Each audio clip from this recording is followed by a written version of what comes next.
Hello, everyone. Thank you for being here this afternoon. I'd also like to welcome everyone that's watching the program from home via live stream. I just want to, before we get started, remind everyone that this is the first in a series. This program is the first in a series. An afternoon with the composer continues on Sunday, October 16th at 2, showcasing Giuseppe Verdi.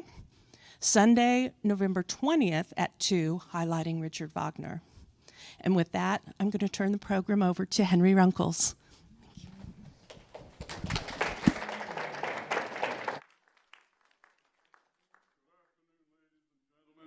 Most of us up here won't need a microphone.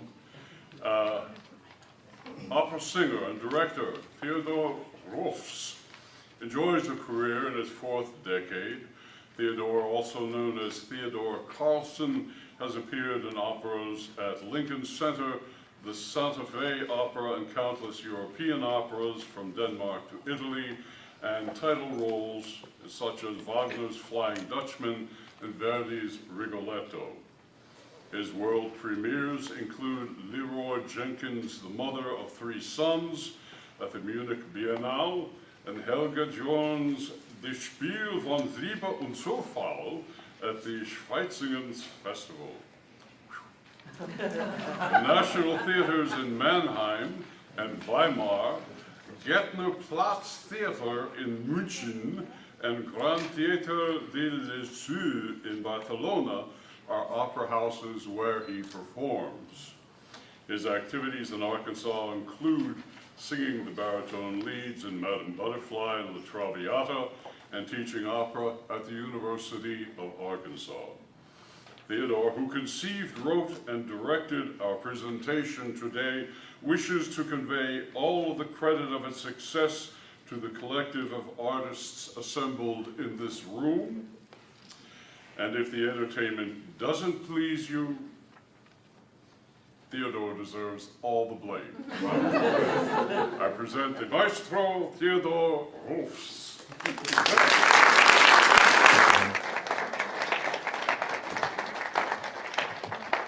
Good afternoon. I'm astounded to see so many people in this room on the day after a football game in this town. Being from Ann Arbor, yeah, I know what it's like in a football town, and usually most people are sleeping one off at this time, right? I'm going to say thank you, first of all, for wasting a perfectly good Sunday afternoon with us, and I hope you'll do it again if you enjoy this one.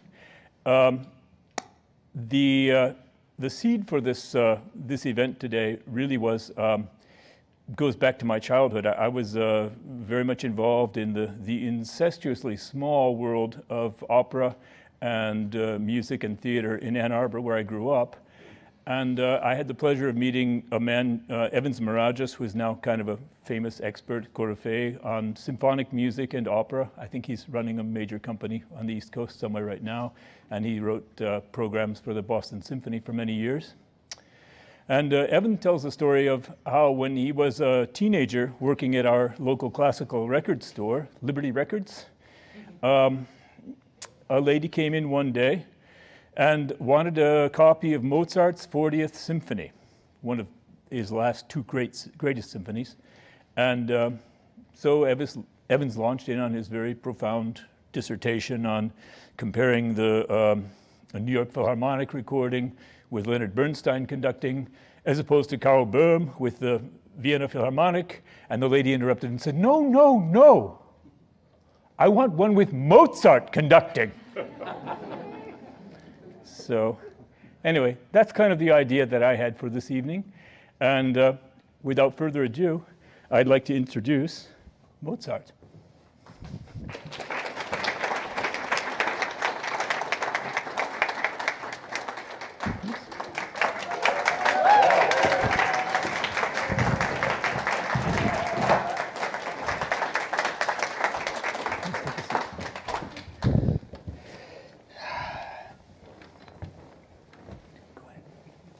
Ich bin es nicht gewohnt. Ja, bitte, Entschuldigung, Herr Mozart. Die verstehen gar nicht. Die sind Amerikaner. Americans.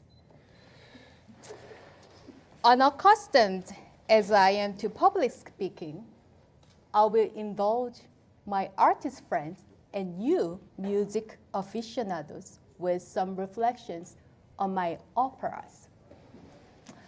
I'm told that my music is still quite popular these days, even here. Surprising! I composed spontaneously. I composed for the most richest noble families all across the Europe. Popes, bishops, counts, kings, queens, and even the empress of the Holy Roman Empire. I made my music in high-flung opera seria style. Opera seria made me famous, but 3 drama giocose, or dramas with jokes, were most my significant achievements. Of course, the operas you wrote to the words of Lorenzo da Ponte, The Marriage of Figaro, Don Giovanni, and Così fan tutte. They are, together with Magic Flute, the most performed operas today. Magic Flute? That little pop boiler with a premier inserter? Yes, we all know that you composed that Singspiel out of financial necessity, but the score is brilliantly conceived. Oh, you see what I did there with 3 different musical styles? Yes, the way you interwove opera seria, Gluck's reform style, and Singspiel. Still, I prefer to talk about The Marriage of Figaro. Of course. Your Figaro opera premiered 266 years ago and is still as relevant now as then. You should know that it was recently set in our ex-president's home, a golden palace, and he was the lecherous Count Almaviva. President? That was just a few years ago, and it was a huge success.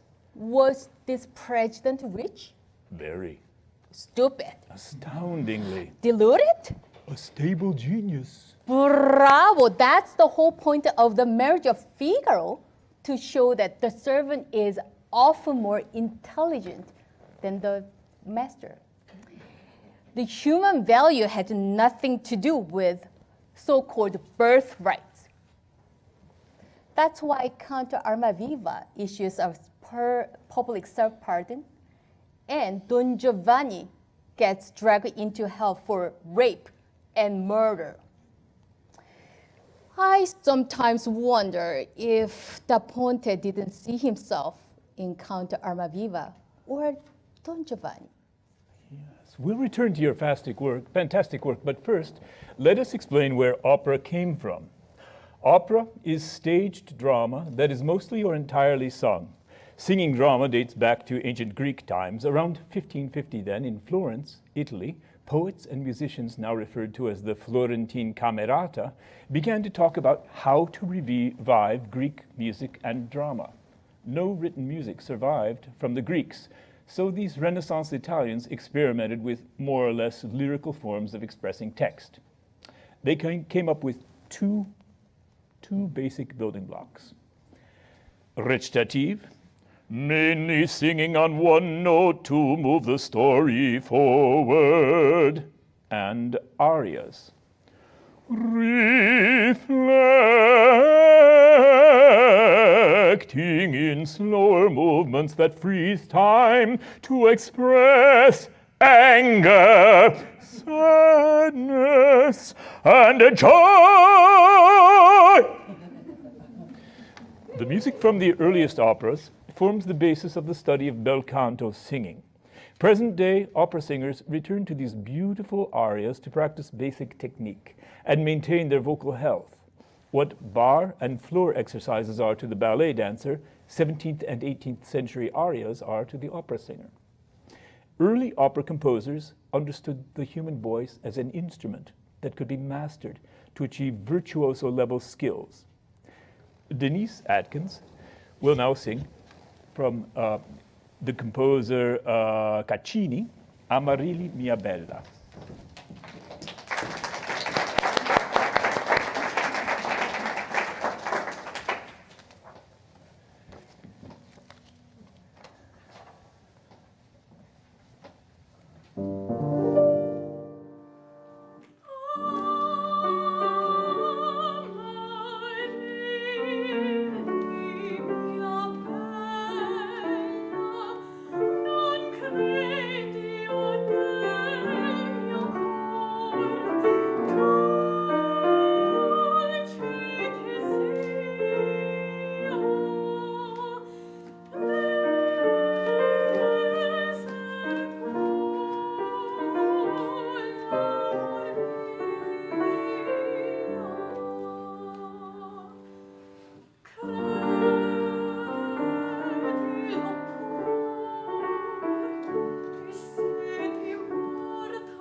She's good. Oh, I'm sure coming from you, Herr Mozart, Denise will treasure that compliment. Denise will now sing from Handel's Giulio Cesare, Piangerò. Notice the use of long melismas. Those are sections where many notes are placed. One word covers many, many notes. This kind of ornamentation was typical of the late Baroque music and was reflected in the gilded cathedrals and opulent clothing, such as Herr Mozart's there, and lace brocade of the Rococo period. Please.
Giorno, fate aspetto, agite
Thank you, Denise.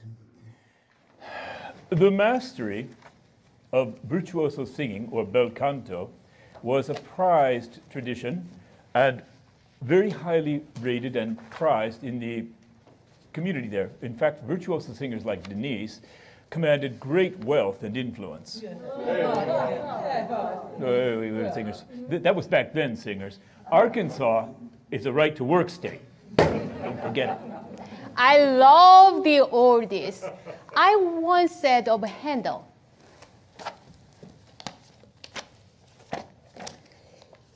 Handel understands effect better than any of us. When he chooses, he strikes like a thunderbolt, though he often saunters in the manner of his time.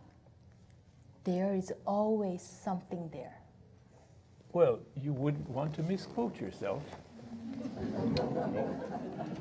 On your visit to London only a few years after Handel's death, you encountered his works at court and in the pleasure gardens.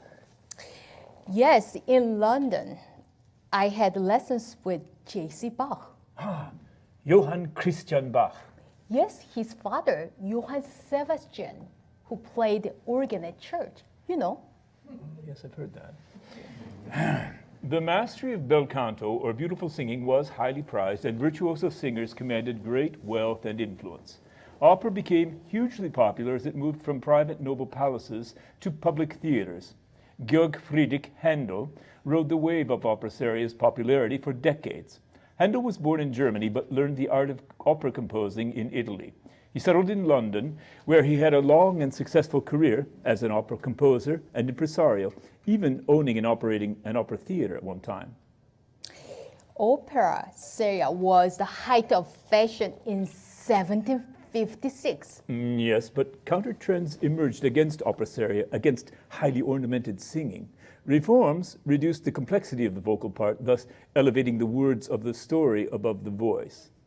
Barbara Miller will now sing Che farò senza Euridice from Gluck's Orfeo ed Euridice, which premiered in Vienna on October 5th, 1762. 1762? The same year, I played a piano concert for the Empress in Vienna. You would have been 6 years old. She liked it. Barbara, please.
Empress Maria Theresa, Queen of the Austro-Hungarian Empire and Empress of the Holy Roman Empire, paid for the creation of Orfeo ed Euridice. It was the first of Gluck's reform operas. At the Empress's wish, Gluck replaced overly complex opera plots and music of opera seria with a noble simplicity in both the music and drama. Opera grew even more popular as a growing urban middle class hungered for entertainment. While the nobility wanted Greek and Roman gods and heroes, a growing middle class demanded themes more relatable to everyday life. They shifted the subject matter of opera stories to comedy. Working people wanted buffoons, scoundrels, and more realistic human conflict. Opera intermezzos emerged. In the intermission between the acts of an opera seria, an intermezzo, or opera buffa, would clear the palate of heavy opera seria as a sorbet clears the tongue between courses of a gourmet meal. Opera buffa incorporated the commedia dell'arte tradition, and opera types emerged. The pompous bass buffo, the spunky, seductive soubrette, and the effeminate, lovesick opera tenor, buffo tenor, correspond to pantaloon, brigella, and harlequin, respectively. And here we come to Mozart and Lorenzo da Ponte.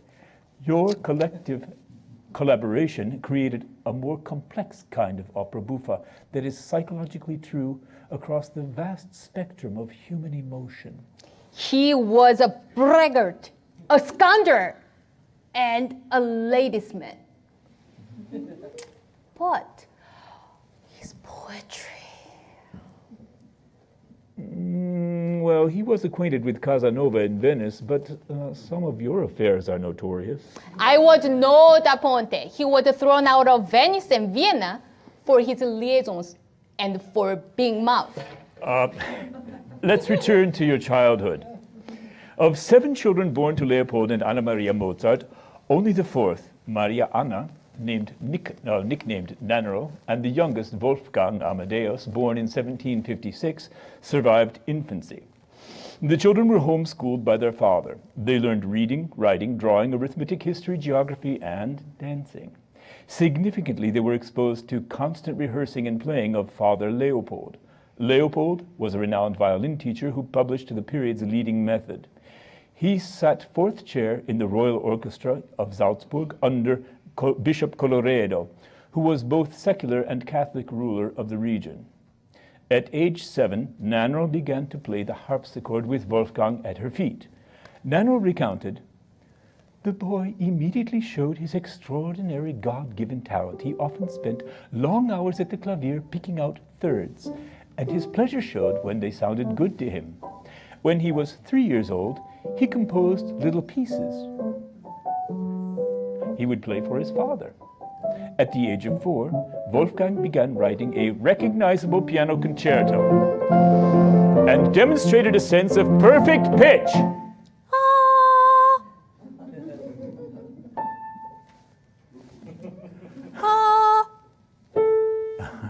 Perfect, and began playing harpsichord. At age 5, he began to compose on paper and learned to play the violin and viola. Interestingly, your first performance for an audience was in Salzburg, 1761, when you participated in the play Sigmundius Ungariae Rex as a dancer. Elegant dress and movements were prized at court, and every great musician wanted an appointment at court in Vienna, Paris, or London. Were you going to say that my music's most salient feature is elegant? Well, yes. All music was elegant in my time.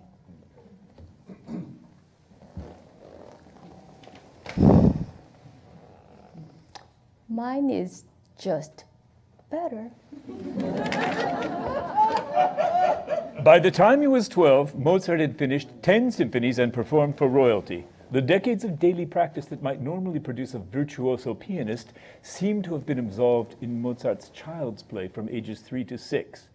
Traveling from one palace to the next like an exotic animal, he never received the sustained support that could afford him a comfortable existence. He was a child star, always pushed by Papa Leopold.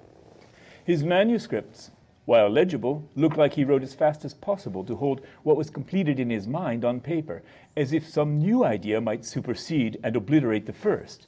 There are very few corrections that indicate a change in thought. He was like a printer, printing perfect documents that were already finished on his drive. And this carries over to large forms. Of Mozart's 626 works, most are more than one movement. Marriage of Figaro, a 3-hour-long opera in 3 acts, was written in 6 weeks. You see, my creative process is holistic and processed with the speed of the wind. Wind and scatologies are some of my favorite things. My letters read like those of a dreamy teenager. Forgive me, I was lived as a child prodigy and also entrepreneur. Your extraordinary keyboard skills shined in Vienna when you and Nannerl played for Empress Maria Theresa. Your father recognized the opportunities that might stem from a tour of royal palaces, so he took an extended leave of absence from his post in the Salzburg Orchestra.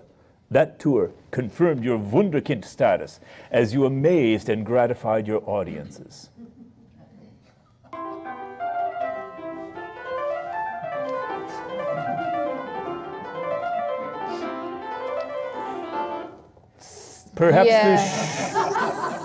Perhaps the show element obscured your musical genius?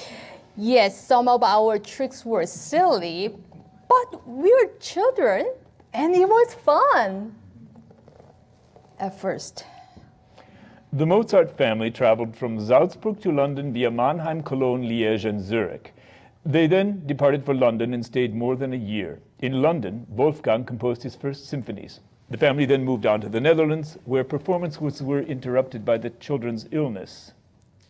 Those were very long trips in horse-drawn coaches. The food and guest rooms were not always pleasant. Your education rivaled your noble contemporaries. Still, musicians had the status of servants. They wore servants' livery and were household staff in the royal houses. Despite the conditions, you constantly composed. We got fabulous presents and money from concerts, but the cost of fine clothes and safe travel were great. So Papa returned to his day job in the Archbishop's orchestra. Yes, and he eventually rose to the position of second Kapellmeister in Colorado's orchestra. Next, we come to the first Italian tour in 1769. Papa Leopold took me on 3 Italian journeys. The first lasted 15 months, was financed by performance for royalty and public concerts. On that Italian tour, Mozart studied counterpoint with Giovanni Martini. Italian operatic style was a prerequisite for a composer's success. Austria dominated Italy politically, but Italy dominated Austria musically. In Verona, they tested my skills and examined me to see if I was a child or a midget. At the Accademia Filarmonica. Then you were commissioned to write the first opera for the Carnival season in Milan. Which I conducted at the Royal Ducal Theater in Rome. Yes, in Rome. I heard Sistine Choir sing the famous Miserere by Allegri, and I copied it by memory. I met the Pope, and he made me a Knight of the Order of the Golden Spur.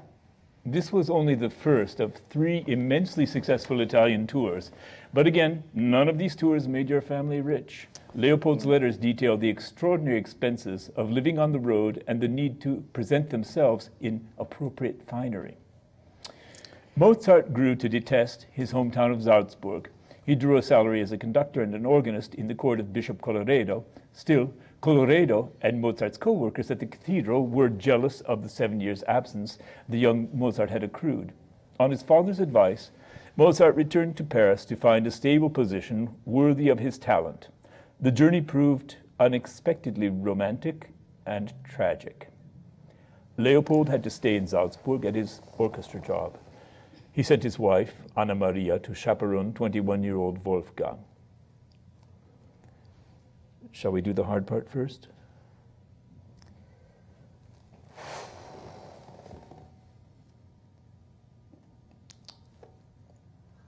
My mother was the kindest and most self-sacrificing woman that ever lived. She never showed her personal discomfort or any need. So you underestimated the severity of the illness that took her? To my shame. On your way to Paris, in Mannheim, you fell in love with Aloysia Weber. A young singer. I gave Aloysia lessons in Mannheim. Aloysia is maybe my first real love. Mannheim had the best orchestra in the world. Under Karl Theodor, an enlightened ruler, Mannheim became one of Europe's most important intellectual centers. Karl Theodor's main interest was music. He spared no expense to engage many exceptional musicians who all played in the incomparable orchestra led by Christian Canabisch. Canabisch is the best conductor I have ever seen. He is loved and feared by his musicians, respected by the whole town. I applied for a position in Mannheim Orchestra, but sadly, the Karl Theodor became a Duke of Bavaria, and he moved his entire court to Munich. Still, Karl Theodor later commissioned you to compose the opera Idomeneo. When he heard it, he said, "No music has ever made such an impression on me, and it is magnificent." In Mannheim, I learned what a symphony orchestra can really do. They played with great precision and something new, crescendo and decrescendos. And their woodwinds, oboe, clarinet, and bassoon were in a class of their own. Mannheim changed my orchestra writing profoundly.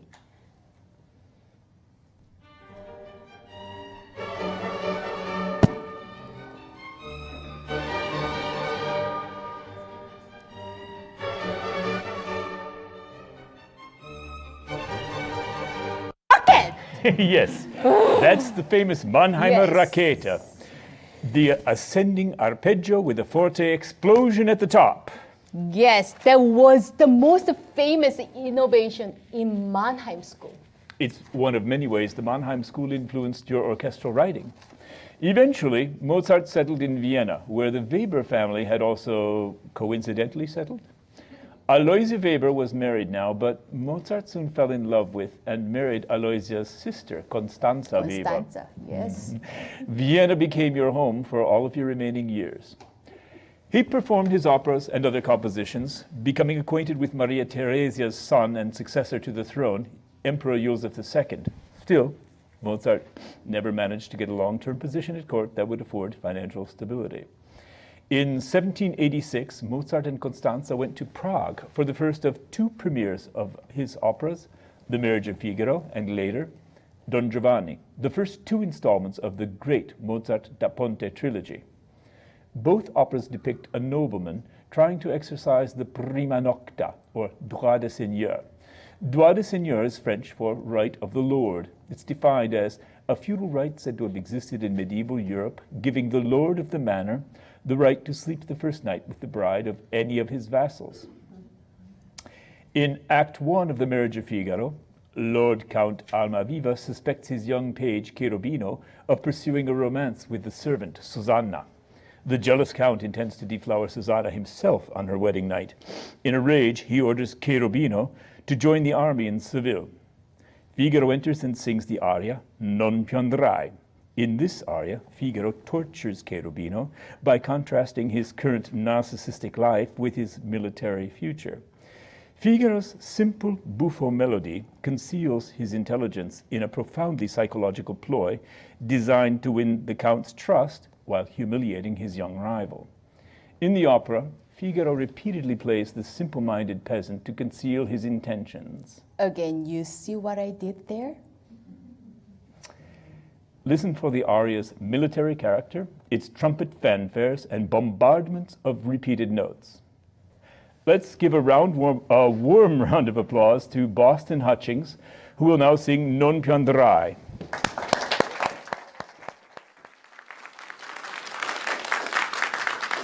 Boston is a high school senior who only recently began to study operatic singing.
In this next duet, Figaro's fiancée, Susanna, writes, as the Countess dictates a seductive letter to the Count. The letter invites the Count to a late-night rendezvous with Susanna. Actually, the Countess will appear in disguise as Susanna. We can imagine the shame the Countess feels plotting against her faithless husband and her humiliation exposing that to her servant.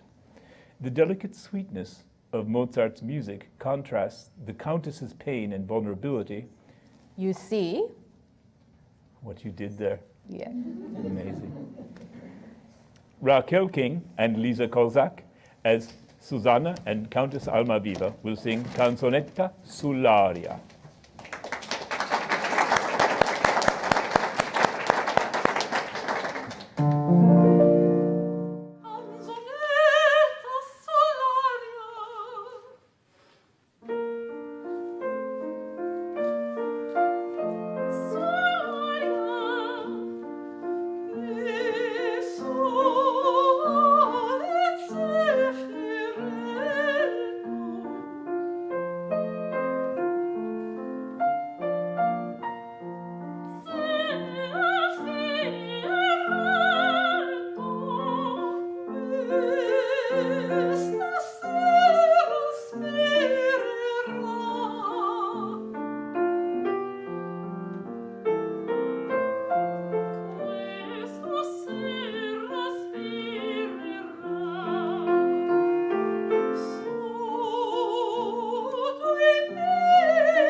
In our next scene, Susanna discusses the secret rendezvous with the Count.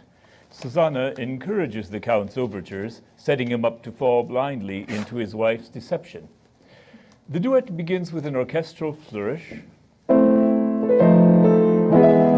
opera seria style as the Count complains that Susanna has been cruel. After repeated assurances, he says, "You will come." Yes. "You're not fooling me. No. You'll come." No? "No?" I mean, yes. Okay. The Count then expansively anticipates the sensual pleasure of the promised tryst with Susanna. Here to sing with me the duet Crudel perché finora, Emily Sink.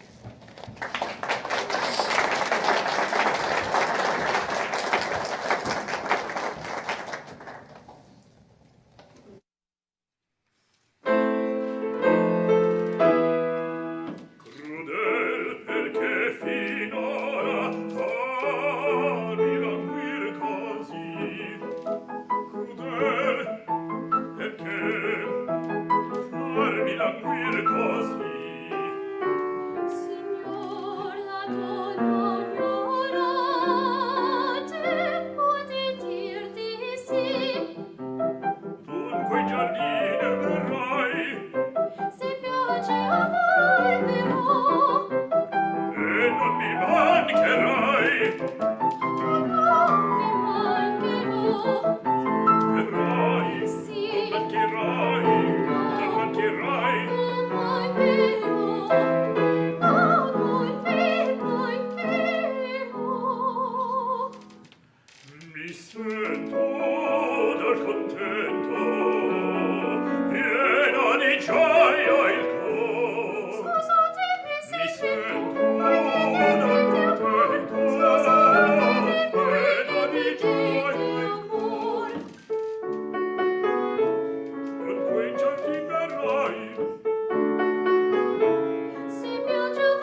After this duet, Almaviva, Count Almaviva, remains in the room, now in the person of Juan Garcia, who will be coming up soon, remains on stage as Susanna runs out of the room and she practically collides with Figaro just outside the door. The Count overhears her triumphantly telling Figaro, "Hai già vinta la causa. We've won the fight." The Count hears that and seethes in anger as he understands that Susanna has lied to him the whole time. And now comes the great recitative and aria, "Hai già vinta la causa, vedrò mentre io sospiro." The recitative, with orchestral accompaniment, condenses and intensifies multiple layers of highly charged emotion. It employs crashing opera seria chords with contrasting moments of deep reflection.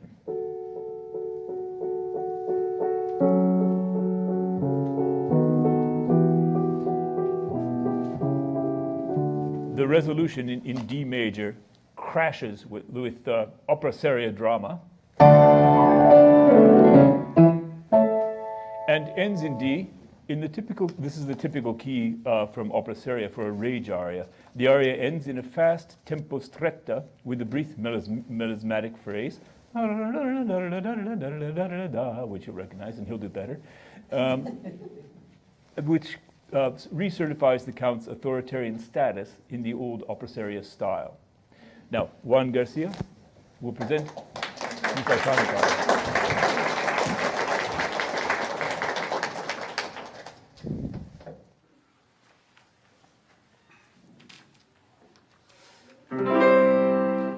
Hai già vinta la causa, cosa sento?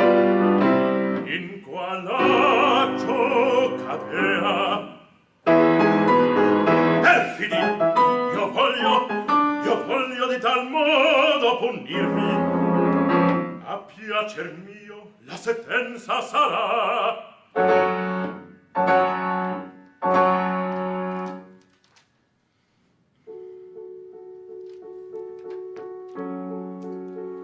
Ma se pagasse la vecchia pretendente, pagarla in qual maniera? E poi Antonio, che un incognito Figaro ricusa di dare una nipote in matrimonio.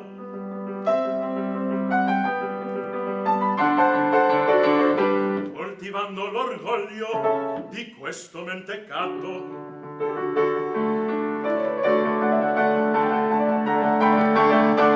tutto giova un raggino.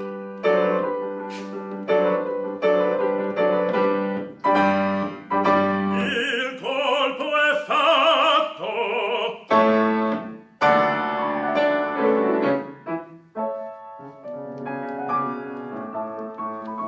Vedrò mentre io sospiro, felice un servo mio.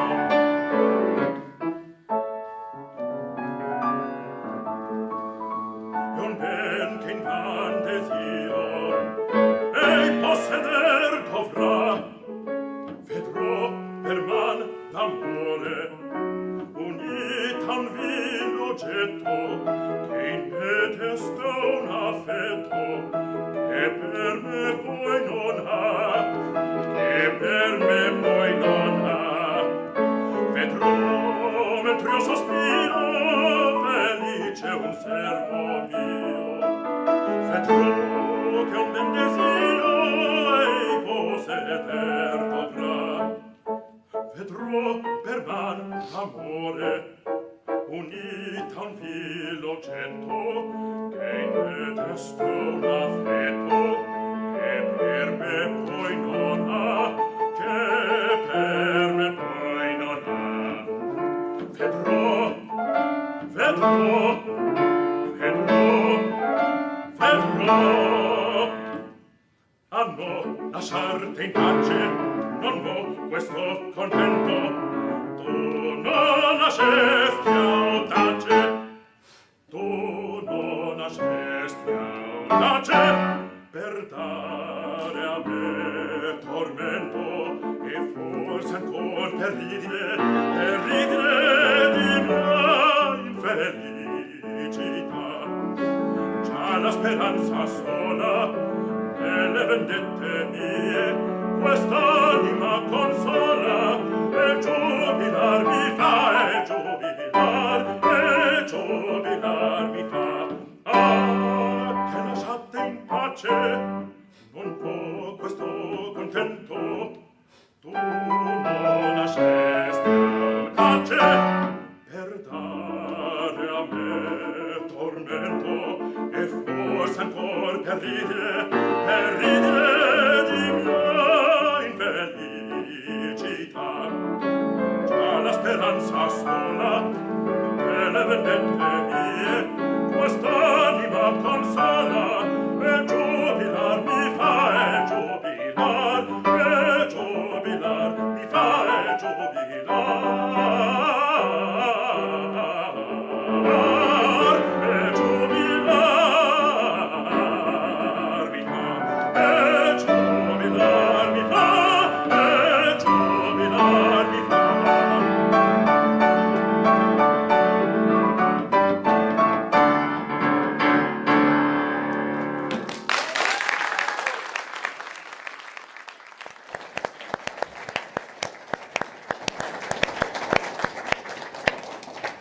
Mozart's last opera is a Singspiel, Die Zauberflöte, or Magic Flute. A Singspiel is an opera with musical numbers connected by spoken dialogue. Mozart mastered folk and popular music styles in his Singspiels. Magic Flute is an adventure fantasy, a battle between good and evil, youth and establishment. The young Prince Tamino and Princess Pamina are the story's heroes. The princess's mother, the Queen of the Night, enlists Prince Tamino to rescue her daughter from the powerful priest Zarastro. Zarastro embodies the waning power of monarchy during the so-called Age of Enlightenment.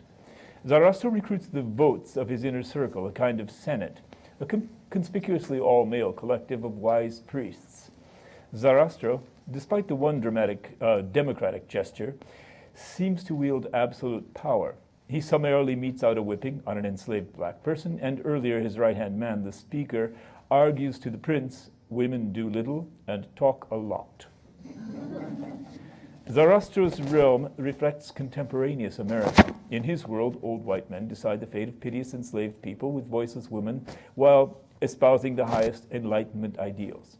Modern stagings sometimes use fascist symbols to represent Zarastro's order of priests. Well, your democracy was just a crazy experiment in my lifetime. Any similarity to today is purely coincidental. Yes, especially the church. Excuse me? Nothing. Prince Tamino has his comic foil in Papageno. Papageno is the everyman figure. Flawed in every way, he is a coward and a pompous liar. Emanuel Schikaneder, a veteran Viennese theater maker, engaged Mozart to compose Magic Flute. Schikaneder wrote the text and was the first Papageno. The role of Papageno encompasses stereotypical figures from carnival and folk legend. He combines the outrageous Bas Buffo with the lovesick Columbine. Having sung that role in Germany myself, I can say that the part makes any baritone an instant audience celebrity. Schikaneder was a fine actor. He was an opera singer, so I had to make the role easy musically and vocally. Yes, it's definitely an acting job, and very physical. Papageno is constantly running away from danger or falling on his knees in supplication. Juan Garcia will now present Ein Mädchen oder Weibchen, which is Papageno's second aria.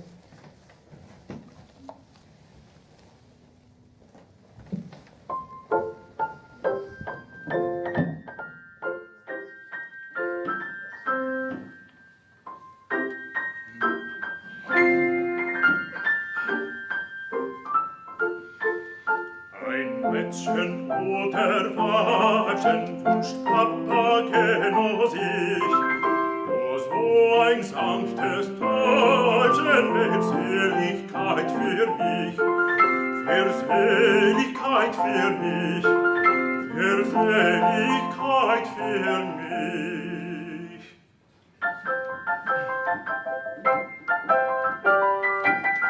Dann schmeckt mir trinken und essen, dann könnte ich mich fürchten, mich messen, des Lebens Helfer mich Freund, und wie im Elysium sein, dann kannt ich mit Fürchten nicht messen. Des Lebens allweiserlich Freund und wie im Elysium sein, im Elysium sein, im Elysium sein.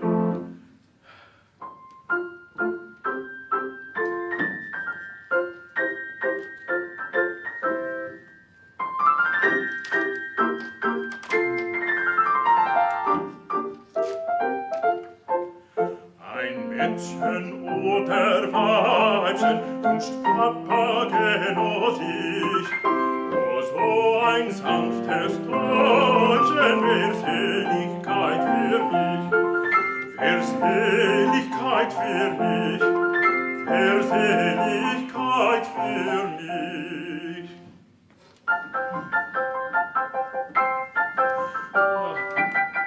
Ach, kann ich dann keiner von allen den reizenden Mädchen gefallen? Erweine mir nur aus der Not, sonst gräm ich mich wahrlich zu Tod. Ach, kann ich keinem gefallen? Erweine mir nur aus der Not, sonst gräm ich mich wahrlich zu Tod. Mich wahrlich zu Tod, mich wahrlich zu Tod.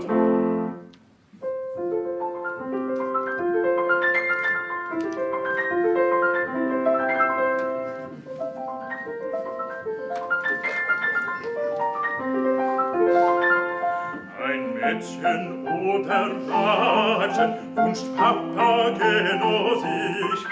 Oh, so ein sanftes Täubchen, wär Seligkeit für mich, wär Seligkeit für mich, wär Seligkeit für mich.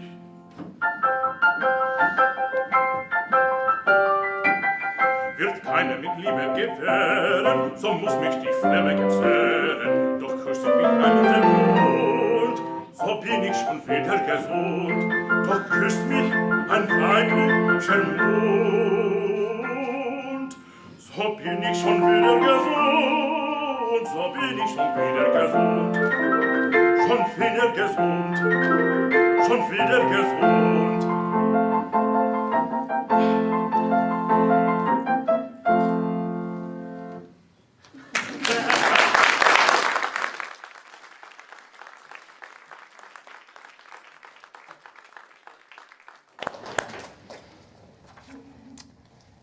Fayetteville's own basso profundo, Dr. Dennis Brewer, will now sing the aria In diesen heiligen Hallen, wherein Sarastro, in Gluck's reform style, comforts Princess Pamina. He has just rescued her from an attempted rape by a palace servant.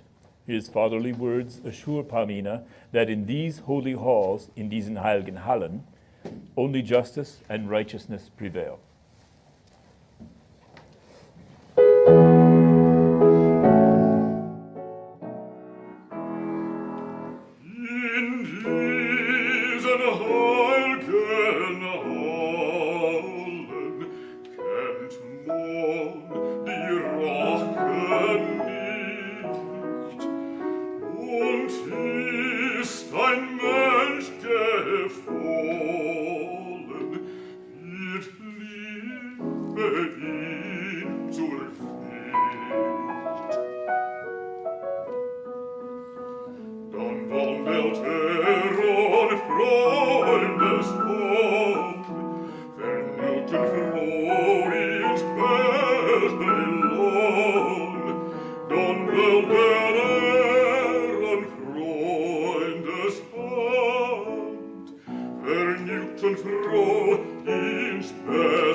Den Menschen liebt,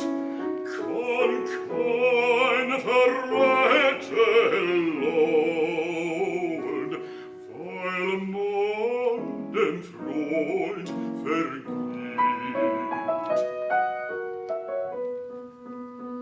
Wenn so verlieren nicht der Freund, verdient nicht ein Mensch zu sein. Wenn so verlieren nicht der Freund, verdient nicht ein Mensch zu sein. Wenn so verlieren nicht der Freund, verdient nicht ein Mensch zu sein.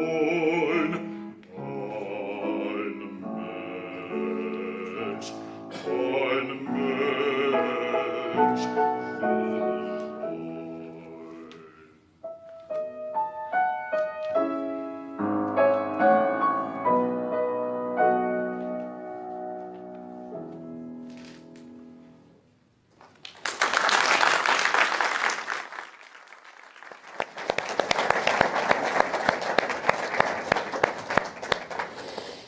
In our last musical presentation, Emily Sink presents Der Hölle Rache, the iconic aria of the Queen of the Night. Here, she demands that her daughter, Princess Pamina, murder Zarastro with a dagger.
It has been said that your popularity declined in 1788. Nonsense.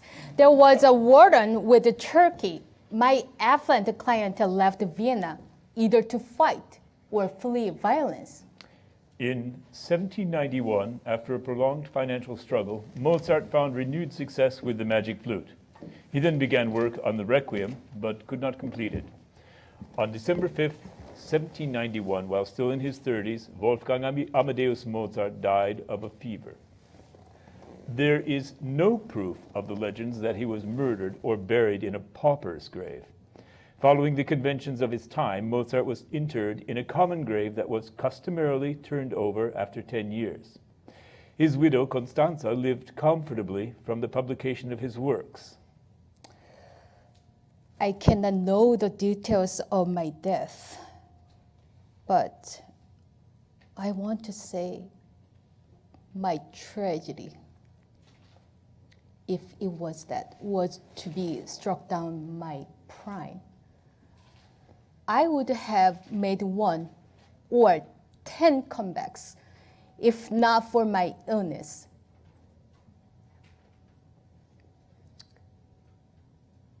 I always struggled, but I always persevered. I believe, Herr Mozart, that the world wasn't ready for your genius.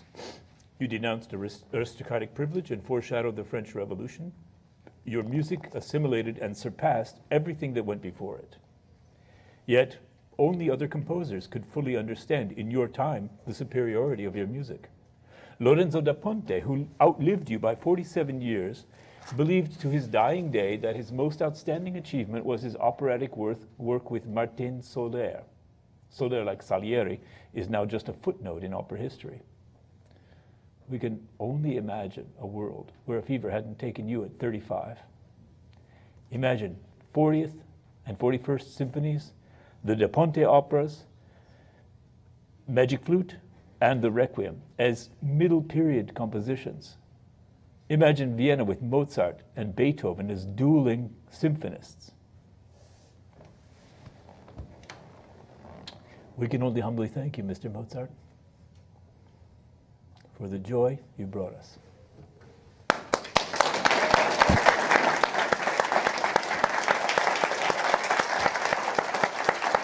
Danke. Danke schön.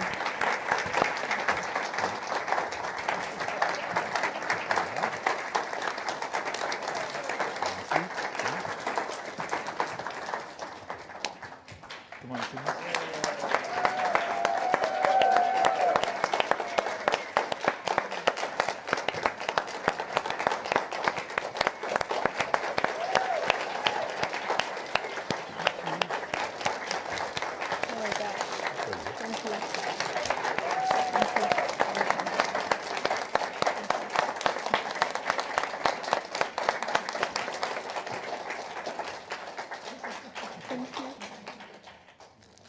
Thank you, everybody. You were great.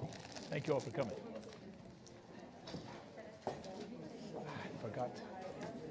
I forgot to bring...